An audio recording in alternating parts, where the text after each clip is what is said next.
Hey, hi, hello, friends. Welcome, or, maybe welcome back. If you're new to this channel, my name is Jasmine, the sequel. And I talk about a whole variety of things, mostly focused around our weird corner of the internet, the Amberverse. Let's get into today's video.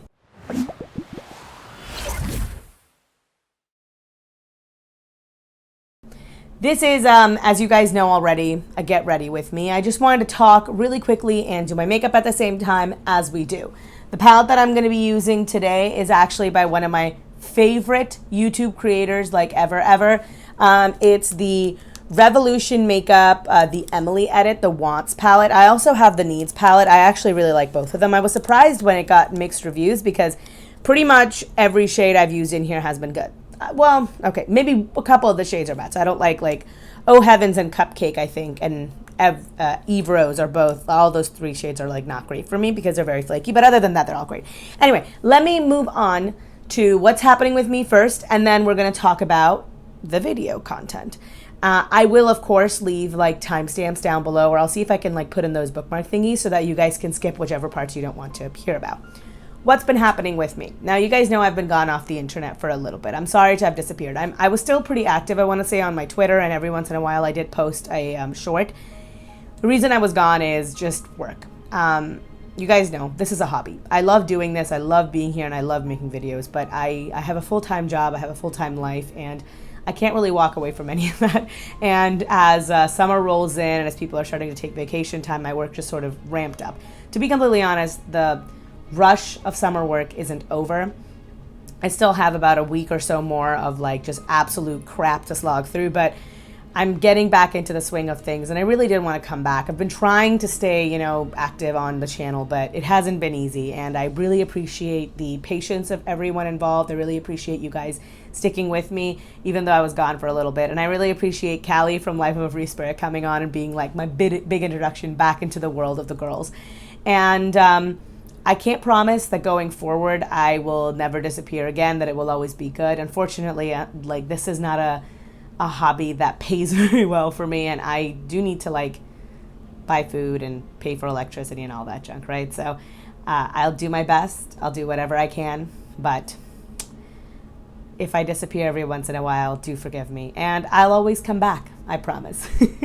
Okay, with that out of the way, let's talk about the actual video topic of today. So you guys are probably aware of the three influencers that I have mentioned. They are so big in the community. I mean, not just, my sleeve keeps getting caught on my arm, shoulder pad things here, whatever.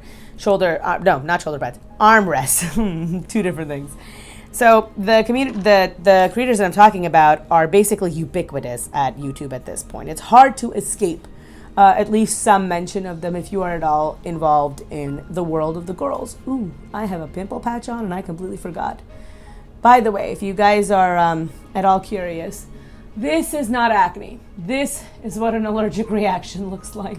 I patch tested something on my neck thinking it would be fine, and I just had a really bad reaction to it, and it doesn't like it. It's gonna take a while for them to go away. It is what it is. I'm not gonna not wear makeup in the meantime. You guys are all aware of Gabbie Hanna, of Trisha Paytas, and of AmberLynn. Now, these are not the only creators I would just like to point out who are engaging in this sort of behavior. These are not the only creators who use negative publicity to essentially propel themselves forward in life. There is a ton of creators out there, both positive and negative, but both male and female, who do this. These are just the three creators that come to mind right now because they're the ones who I see most often in my feed. The foundation that I'm wearing, everything that I'm wearing on my face is always linked down below. I haven't done my base makeup with you guys in a while, but this is just my Dermablend foundation that I got in this sample thingy that my friend gave me from a while ago. Anyway, this is old, but it's still fine, weirdly enough. I wouldn't recommend other people using it though. So I want to go through each one of these creators just in quick detail, talk about them a little bit, and give you my reasons for, why I think they're thriving and what maybe we can do going forward, okay? Let's start with Gabbie Hanna, who is the most Gabbie Hanna out of all of these people. If you guys don't know who Gabbie Hanna is, she's a Vine star. She came up with David Dobrik. I made a video about her a little while ago, so I'm not going to go into too much detail about her. She is popular. She has some good music. I think I actually really like her song Monster. I thought it was very good. I think her vocals have gotten stronger as she ages. And overall, you know, I didn't think she was an awful creator. I mean, the Gabbie show isn't to my taste, but, you know, to be very frank with you, I don't consume content from either of Trisha Paytas or Gabbie Hanna. And quite frankly, I don't even really consume the content of AmberLynn so much. I like her larger life arcs, but I'm not interested in her day-to-day videos. And a lot of times, especially before I started making videos about her, I wouldn't even watch her entire video. I'd watch either a clip show of it or I'd watch somebody else reacting to it because her videos are dull. Anyway, Gabbie Hanna has this cycle. You guys have seen it. She'll disappear off the internet claiming that, you know, her mental health isn't great. Well, she'll like talk about how bad her mental health is doing. She'll disappear off the internet. She won't make anything. And then she'll come back all of a sudden, creating a whole bunch of drama, stirring up a whole bunch of controversy. And then she'll drop something.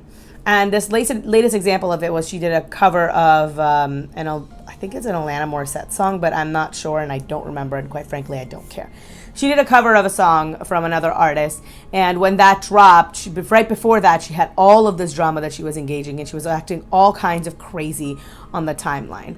And her reason for it is always, well, I have ADHD, I have mental health concerns, right? She does a lot in these videos to manipulate her audience. Now, audience manipulation isn't anything new. A lot of people have been doing it for a very long period of time. Gabbie Hanna is nothing special for doing it. But her particular version of manipulation of her audience, I find very despicable. She is, well, she's a grown woman, but the audience that follows her is mostly composed of children. You know, the kind of people who lack critical thinking. Trisha Paytas' audience is not children. Trisha Paytas' audience is mostly adults, and so is AmberLynn's. But Gabbie's audience skews very, very young.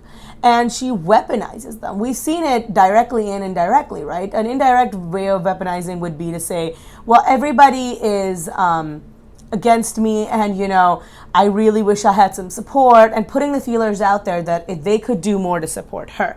An indirect way of weaponizing them, sorry, that's an indirect way of weaponizing them. A direct way of weaponizing them is what she's been doing in her Discord servers, which has legitimately been telling everybody that they should support me and they should like go spam everyone who says negative things about me. That's like a direct version of just saying, hey, go and defend me. You are my defenders. You are my army. Do this for me. It is gross, regardless of her doing it. When you have that large of an audience, you have a responsibility to use that platform, use that audience correctly. And I don't think she does. She exaggerates all of the encounters that she has with other celebrities. She talks down about people all of the time in them. She will make up a story in her head about what actually happened between her and another person, and that's the version of events that she'll present. Now, to a certain degree, all of us do that. We are all prone to hyperbole and exaggeration, but Gabbie Hanna, more than most, I think, does it deliberately and with malicious intent, right? The situation with, I keep forgetting. His name is Dom, but not like, you know, Chantel's Dom. It's not the guy from the Blog Squad who assaulted a person. I can't remember what his, like, handle is. I'm so sorry. But I know his name is Dom, and she was talking about him and saying how he said that she was one of the worst people that she met. And he did, but the context of that situation was significantly different than what she presented it. And she does that a lot. She exaggerates the extent to which people have been, quote unquote, negatively impacting her. Same thing with the Rice Gum situation. I dislike Rice Gum more than I dislike most people. But his interaction with Gabbie Hanna was not the way that Gabbie Hanna described it. He didn't twist her arm around and hold her down to the ground the way that she's making it out to be. He knocked the phone out of her hand, and that was pretty much it. But if you listen to her, he full out like assaulted her, and that he was like threatening to kill her or whatever. He was violent and angry, and that's not what happened. He was irritable, and he's a childish person who can't handle people confronting him, so he smacked a phone out of her hand. But she does this, and it's to make herself both put herself in a sympathetic light, and it's to make the other people look like the aggressor, to make the other people look like bad people, as opposed to what they actually are, which is that the situation is not evenly split. It's not that one person's entirely good and the other person's entirely bad. It's that they both just kind of suck, right? And Then there is, of course, the situation with Gabbie Hanna and Jessie Smiles. If you guys don't know, I don't want to talk about it here. This is a subject that needs a lot of sensitivity, and I am not familiar enough with this subject to really do it justice. So I don't want to talk about it and like potentially upset people. And it is about sexual assault. So if you are planning on going and finding out what's happening with Jessie Smiles and the Gabbie Hanna situation, just understand that even if the video that you watch does not have a trigger warning, this is your trigger warning. Just be careful. It is a difficult situation, and the way that Gabbie acted in that situation is absolutely abhorrent. And the one thing that I want to take away from it, the very brief mention that I'll make of the Jessie Smiles situation here, is this. She called, Jessie Smiles received a call from Gabbie Hanna, essentially telling Jessie to make a public apology for saying that Gabbie was associating with Jessie's assaulter. And Gabbie denied this, and she's like, you need to make a public apology, even though Gabbie absolutely did what Jessie said she had done. She said, you need to make a public apology, and you need to tell people that you're sorry. And she ends it with, especially because of what I've been through.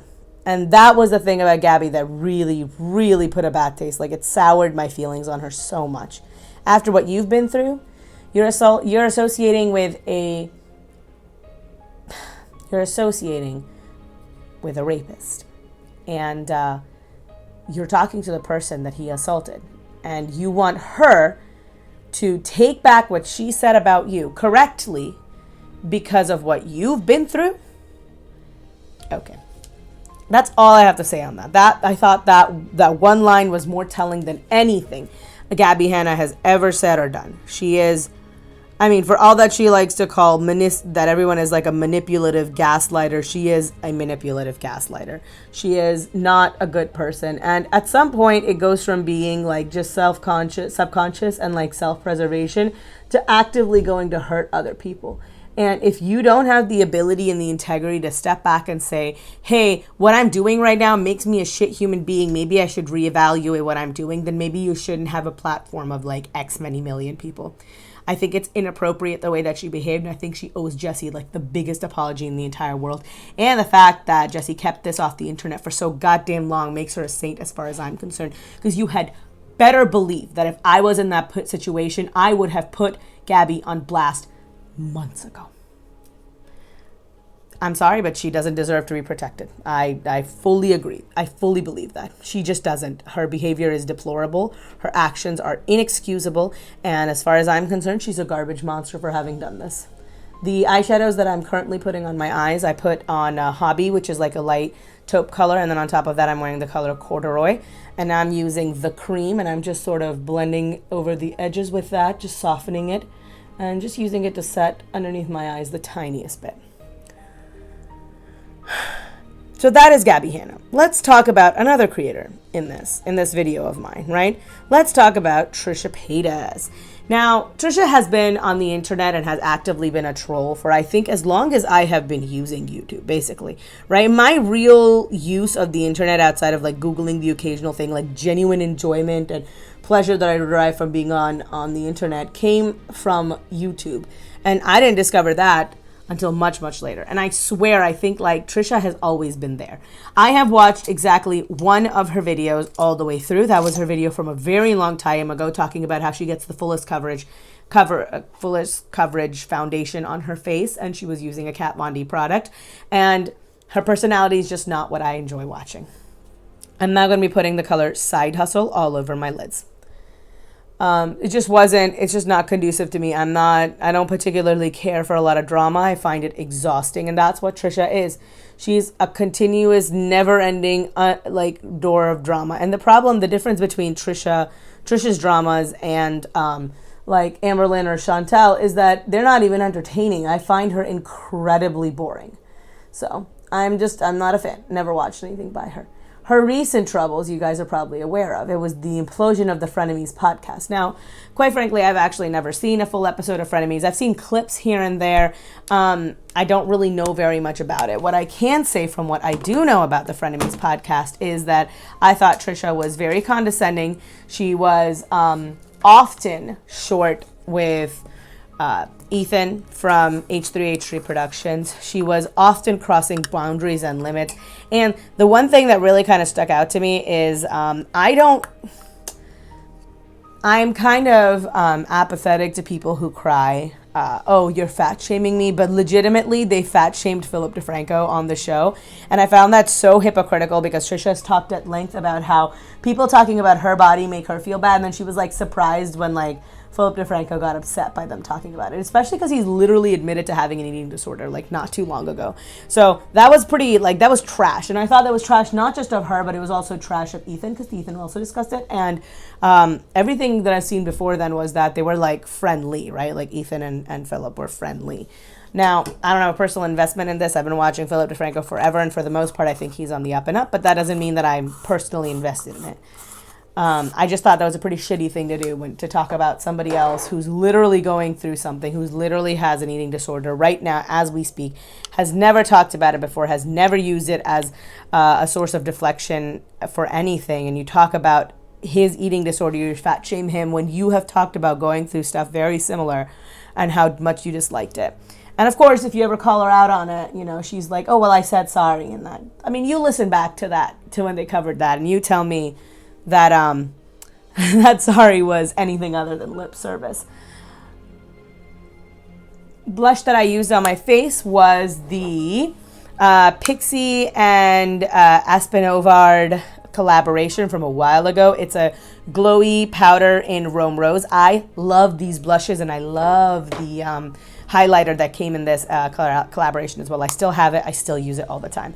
And then my highlighter is the now no longer available Becca's Opal, which I love. I love their highlighter formula. I have all the mini versions because I had the full versions and I gave them away to friends. I don't use them. They're so big. I'm never going to finish it. Might as well give it to someone who only uses like 1 or 2 highlights, right?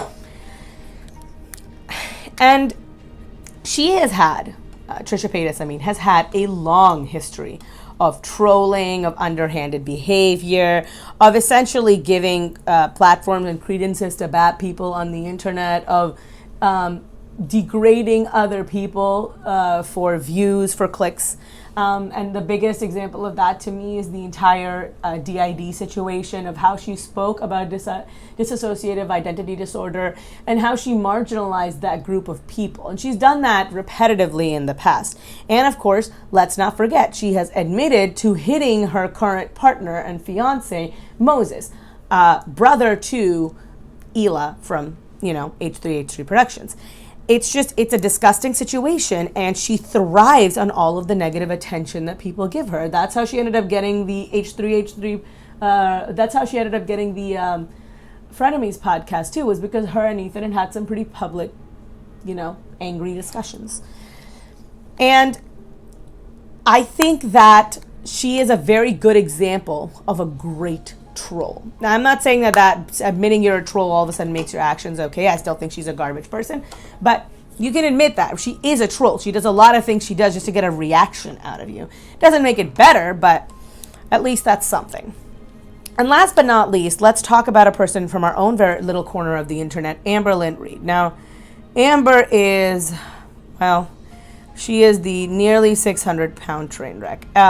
Anyone who's watching here knows who Amber is. I've talked about her extensively on my channel, and I'll probably continue to talk about her on my channel in the future, right? Unless something happens and I change my mind. Right now, I see no reason to. Amber has a extremely toxic past. Now, there's, of course, the tragic childhood that she's had, but she has herself created a very toxic history on the internet. She's lied. Not like physically cheated, but like with somebody else, but she's lied, she's manipulated, she's gaslit her audience, she has often neglected her animals, and overall she has displayed what I like to casually call garbage dumpster fire behavior. So she's not a good person if you look at her past. And her unwillingness to change makes me feel like that's not really gonna that's not really going to change going forward either. She is, you know, sort of stuck in her ways. And part of the reason for that is because she needs more help than she can give to herself. There's nothing wrong with that. I have admitted multiple times on this channel that I go to therapy. I'm very happy about the fact that I am privileged enough to be able to afford therapy. I have had some stuff happen to me in my past that I need to work through, you know. I have my own demons. Everybody does. And I know well enough to know that I can't get better from that sort of thing on my own. If I could, I would be already. And it's not just that. I can't go and dump my problems and make them partners' problems. That is not fair to him. He has his own life. He has his own shit that's going on. Why make something that I can deal with on my own his problem too, right? And that's how I feel. Like, wouldn't we thrive better as a couple if I dealt with my shit when I have the ability to do so? And that's how I feel about Amber too. She has the ability to do so. She has more money than so many people, and the opportunities that affords her are nearly endless. And she chooses not to avail herself of any of them, and that's why she won't change going forward. She doesn't have the toolkit to change it herself. If she did, she would have by now. She doesn't. And she doesn't want to take anybody's help because that will take away from what she considers her eventual victory. She'll have to share that with somebody else or something. I don't really know why she's so hesitant. I can understand fear, but right now she's afraid and she lives in unhappiness and misery all the time anyway. And last but not least is her constant lying. AmberLynn is a massive liar. And it's both very overt and very subtle, right? So overt examples of lying are just like, you know, the fact that she told that giant lie about her aunt no longer talking to her because she was fat, about stuff like that. Like, those are massive lies, right? Then she has the very, like, passive lies that she does. There's, like, the lies that she's made up about, like, oh, like, this is the timeline of events that's going on. Oh, you know, I'm really committed to still doing Optivia, even though she already knew about a week and a half ago that she quit. Stuff like that. Those are very passive lies. Those are lies that didn't really, like, trigger anybody's alarm bells right away. We just sort of discovered them after the fact, right? They're lies by omission. They're lies by manipulation. It's like doing propaganda about yourself. And that's essentially how I feel about it. I think that she makes up stuff to make herself look better, to make herself feel better, to gain the sympathy of the audience. All it does, though, is that it hurts her credibility.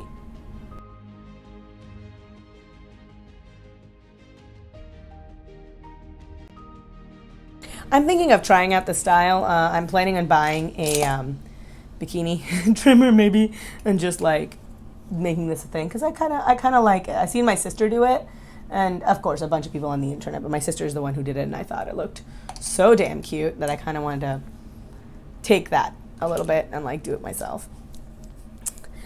So what do all of these creators have in common? Why have them all in the same video? Now, you've probably already noticed a theme, right? They all have patterns that they display. The biggest one is self-victimization. I said before in relation to Amber especially, that the kind of victim that she seems to portray herself to be, she would have to be lying down in a prone position to be that big of a victim. She is the queen of self-victimization. Anything goes wrong in her life, she's very quick to deflect the blame onto everybody else. But if you look at that, so do Gabbie Hanna, so does Trisha Paytas. I just realized, I think I've spent this entire video referring to Trisha Paytas as she, when I think they've said that their preferred pronouns are they, them. I really apologize. I'm an old person with an old person brain. I will inevitably forget, and I'm very sorry about that. It is not my place to like cause anybody pain. I want to be as respectful as possible. I've just spent like so many years referring to Trisha Paytas as she that it's like ingrained into my brain and on my tongue. So I really apologize. I'll try and do better moving forward. But anyway, they've also done that, right? Like they've talked about how, well, you know, like Ethan was taking a bigger portion of this. She talked about how Nikocado has essentially stalked her and harassed her for years. They have done this repetitively, where when something goes wrong, they're very, very quick to self-victimize. They're very quick to say, well, I was the good person in this situation. They're very quick to blame their mental health for it so that they don't have to take accountability. More on that in a second. And so does Gabbie Hanna, right? She does this all of the time. She's done this all over the internet where anyone says anything to her and all of a sudden they're like manipulative gaslighters. And it's awful. I hate the way that they behave. I hate the way that all three of them act. And then the other part of it is that they center themselves in conversations that do not involve them at all, that are not their business, right? A very good example of that would be with Trisha Paytas involving themselves in the situation with Dixie D'Amelio. Gabbie Hanna has done this multiple times where she will insert herself into things that have nothing to do with her, especially when it comes to Trisha Paytas, because she believes that they have this very close relationship that Trisha has flat out and out denied. And then you come back to AmberLynn, and AmberLynn does this too, right? She's very, very good at making things that are not about her, about her. If we say anything about her, for example, eating, she'll make it automatically about her weight, right? And not to say those two things aren't connected, but when it comes to talking about her behavior and you make it about a physical appearance, you are putting forward and you're centering yourself in a conversation in such a way that you take away the impact of what anybody else has to say, right? You are framing the conversation through a lens that only makes you feel better and it doesn't do anything else. And I don't think that that's a fair thing to do, to reduce everybody's comments and criticisms down to one level. And the thing is, the reason I wanted to talk about this to begin with, sorry, by the way, my mirror is here. That's why I'm looking here the whole time. The thing is that we are feeding the trolls. We are making it worse. We are. You know, Trisha Paytas puts out 4 billion videos about the implosion of the H3H3 Productions Frenemies podcast. And she talks about like the relationship that Stila and Moses have and all this and all that. And people flock to see it because everyone wants the drama. Everybody wants the tea. And what ends up happening is that she gets millions of views. She gets millions of AdSense and whatever. And inevitably, because her videos are doing well, it attracts new audiences to her, some of whom won't look at it at just like, oh, yeah, she's not a good person. They might actually see it and they might take away something else from it, something along the lines of, oh, people are just attacking her for no reason, like Amber has, right? And then when that happens, their audience grows and their audience of supporters grows. People who are going to become members of their channel, maybe go to their OnlyFans page, maybe become a patron, maybe donate money directly to them, maybe buy their merch and support them, follow them on Twitter, give them mainstream attention and make them celebrities, pseudo-celebrities. And that's where I have the problem. And I don't really know what the solution to it is. Like I said, I have never seen a single thing by Gabbie Hanna or Trisha Paytas. And I don't particularly like talking about them. And I've said I'm never going to do a standalone video on Trisha Paytas because I think she's a garbage person. And I think giving her that kind of attention is just what fuels the cycle. And that's why I wanted to talk about it in this video about how do we keep ourselves and how do we minimize this whole aspect of feeding the trolls without actually like just not talking about the impact that they are having on people. And I think the biggest way that we do that is that we minimize our engagement with them where we can, right? If you're watching a video, don't do thumbs up, don't do thumbs down. It isn't worth it. Don't leave a comment negative or positive. Don't respond to people. Don't buy their collections. Don't follow them on Twitter. Don't follow them on Instagram. And if the video isn't something that you're absolutely attracted to, don't watch it. Don't subscribe.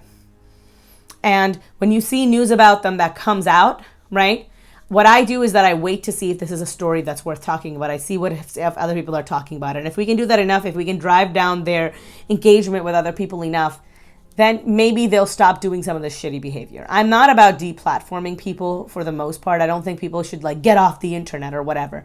But I do think that they don't deserve the audiences that they have. I do think that they need smaller audiences. I do think they need to be humbled a little bit. And quite fundamentally, I do think that they need a little bit of empathy and understanding for where other people are and what the impacts of their actions are. And I don't think that any one of these three creators has ever really been given their comeuppance for their terrible, shitty behavior. Anyway, that will be all I have to say for this video. This is the last thing I'm putting on. It's a lipstick. It's in the color Cookie. I put this lipstick on a lot as a cream blush. I think it looks beautiful. But I also really like it as a lip color. It's very nude. And I figured my eyes are pretty colorful today.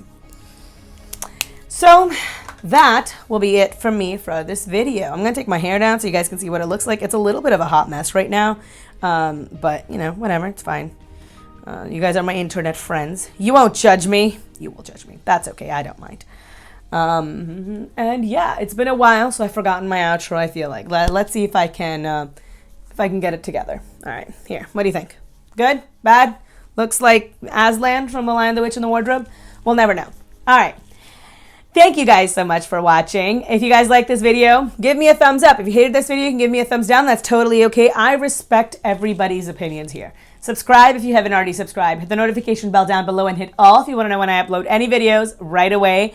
I've got all my social medias linked down below. I've got Instagram where I've got food stuff, life stuff. You guys saw I was traveling to Santa Barbara and I put up all my pictures there. I'm going to be traveling again real soon. So make sure you follow me on there if you're interested in that. On Twitter, I've got all of my garbage fire opinions, and I'm a little toxic and a little petty. But you know what? If you like that kind of thing, that's where you can find it. And I've got Patreon. Think of Patreon as the tip jar for the internet. So if you like the job that I'm doing here and you would like me to continue, consider tossing a few coins in my direction. You don't have to. It's not necessary. But I genuinely appreciate every person who does and every person who donates and helps me out. It really makes a big difference on this channel. I know I say that a lot, but it's very, very true. It's how I buy everything for this channel. Whether you guys see it or not, it all makes a difference. So the lights that I have that are sitting back here, the light that I have here, this camera stand, this chair, that backdrop, the software that I'm using to make sure I'm in the center of the frame, all of those things are thanks to my patrons. So I want to say so deeply from the bottom of my heart, thank you, patrons. Thank you guys so much, and a special thank you to my $25 patron, D. Higgins. And as always, I'm Jasmine, the sequel, and I am not relatable. Peace. A special thank you to my patrons, Acrophobe, Ariel M, Christina, Courtney EP, Wild Rose, Santhal, Jam Beans, Lauren Chris, Debbie Elliott, Juliet Q, Justa Jude, Kate O, and a special thank you to my $25 patron, D. Higgins.